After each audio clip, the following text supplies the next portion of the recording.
Faafayna dheeraad ah ayaa ka soo baxaya dhaqdhaqaaqyo ciidan oo xooggan oo laga dareemaya gudaha magaalooyinka waaweyn ee gobolka Gedo.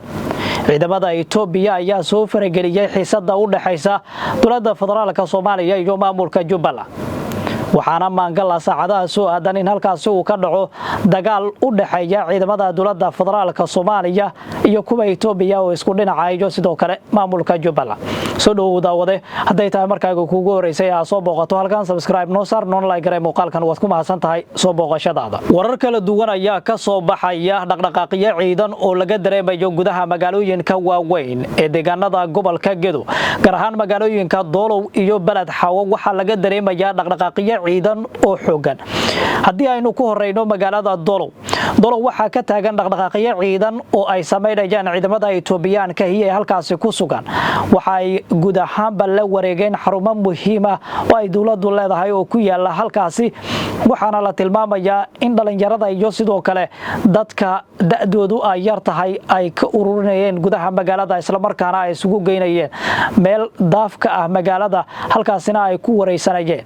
waxaana la tilmaamayaa in sidoo kale rasaas ay ku fureen dad dhalinyaro ah oo goob banooni ku ciyaaraya. taasi waxay imanaysaa iyadoo dhaqdhaqaaqyo ciidan oo xoogan laga dareemayo magaalada Balad Xawo halkaasi oo ay maalinnimadii shalay ahayd ay isku foodsaareen ciidamada dowladda federaalka Soomaaliya iyo kuwa maamulka Jubbaland. magaalada Balad Xawo waxa ku sugan taliyaha nabad sugidda ee Jubbaland ee dhinaca dowladda federaalka Soomaaliya Cabdirashiid Janan kaasi oo abaabul ciidan halkaasi ka wada. waxaana maangala in halkaasi dowladda federaalka Soomaaliya ay geyso ciidamo hor leh kuwaasi oo ka qayb qaadanaya sugidda amniga. waxaana la tilmaamayaa dhan kale in ciidamada Jubbaland iyaguna dhaqdhaqaaqyo xoogan ay wadaan. warar kale oo la helayo oo hoose ayaa waxa ay tilmaamayaan in madaxweynaha Jubbaland Axmed Maxamed Islaam Madoobe uu qorsheynayo in magaalada Balad Xawo uu ciidamo geeyo kuwaasi oo uu ka soo gelinayo dhanka iyo magaalada Garbaharey. wararku waxa ay tilmaamayaan in xiisad xoogan ay jirto. ciidamo kale ayaa la tilmaamayaa iyaguna in sidoo kale Jubbaland ay geynayso magaalada Ceelwaq. dhaqdhaqaaqyo ciidan iyo isu biratumasho xoogan ayaa waxa ay ka jirtaa magaalooyinka Balad Xawo iyo Doolow halkaasi oo dhaqdhaqaaqyo ciidan laga dareemayay saacadii ugu dambeeyay. shacabka deegaanka ayaa waxa soo wajahday cabsi xoogan oo ay ka muujinayaan in dagaal lagu hoobto halkaasi uu ka qarxo. waxaana cabsi xoogan ay ka muujinayaan in dagaal uu ka dhex qarxo dowladda federaalka Soomaaliya iyo sidoo kale Jubbaland mar kale. waxaana la tilmaamayaa in dadka qaarkood ay isaga bixeen magaalada isla markaana ay daafaha magaalada maciinbideen waa Balad Xawo. sidoo kale waxa ka soconaya magaalada Doolow ee gobolka Gedo dhaqdhaqaaqyo ciidan oo ciidamada Itoobiya ay wadaan. waxa la tilmaamayaa in guud ahaanba ciidamada dowladda ay halkaasi ku sugan ay maangal tahay in sidoo kale iyaguna ay ku biiraan dhaqdhaqaaqyada. waxaa la tilmaamayaa in Jubbaland ay qorsheynayso in ciidamo dhinaca dhulka ay ka geliso magaalada Doolow halkaasi oo dowladda federaalka Soomaaliya iyo ciidamada Itoobiyaanka ay ku xoogan yihiin.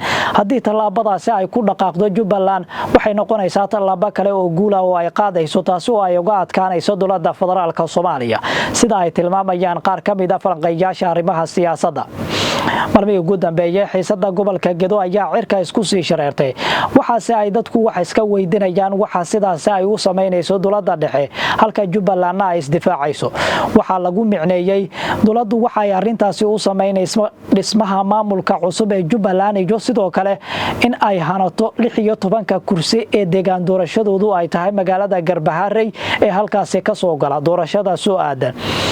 waxaana la tilmaamayaa in tallaabadaasi ay tahay mid ay samaysay dowladii tani ku horeysay oo uu hogaaminayay madaxweynihii hore ee Soomaaliya Maxamed Cabdullaahi Farmaajo. dadka doorashada arrimaha siyaasadda ayaa qaba in madaxweynuhu uu taaka u raacayo dhabihii hore oo maray madaxweynihii isaga ka horeeyay Maxamed Cabdullaahi Farmaajo.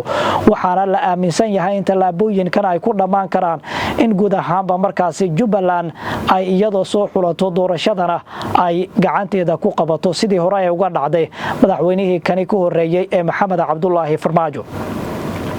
dhaqdhaqaaqyada ciidan iyo huburursiga xoogan ee ka jira deegaanada Jubbaland ayaa waxa uu suurto gelinayaa in mar kale dhinacyadu ay iswajahaan haddii aanan la helin xal dhaama kan hadda ka jira deegaanada Jubbaland gaar ahaan gobolka Gedo oo dhaqdhaqaaqyo ciidan halkaasi ay ka wadaan ciidamo kala taabacsan dowladda federaalka oo uu hogaaminayo taliyaha nabad sugidda Jubbaland ee dhawaan dowladdu ay magacawday iyo sidoo kale saraakiisha Jubbaland ee ku sugan magaalooyinka Balad Xaawa iyo sidoo kale qaybo kale oo kamid ah gobolka Gedo gaar ahaan magaalooyinka Elwaaq iyo sidoo kale Garbaharre waxaana la tilmaamayaa in dhaqdhaqaaqyo ciidan halkaasi laga dareemayo dowladdu waxa ay doonaysaa in guud ahaanba magaalooyinkaasi ay ka farmaroojiso Jubbaland isla markaana doorasho ay halkaasi ka qabato doorasho Axmed Madoobe oo banaanka ka yahay isla markaana dowlad ka madax banaantan Jubbaland hadda dhisan ay halkaasi ka yeelasho isla markaana halkaasi maamul cusub ay ka dhisto waxay intaas u sameynaysaa dowladda waxa lagu sheegayaa inay tahay in guud ahaanba ay qaadato 16 kursi ee deegaan doorashadoodu ay tahay gobolka Gedo lama soo oga xiisadaha xoogan ee ka aroosan Jubbaland iyo dowladda federaalka Soomaaliya iyo halka ay saldhigan doonaan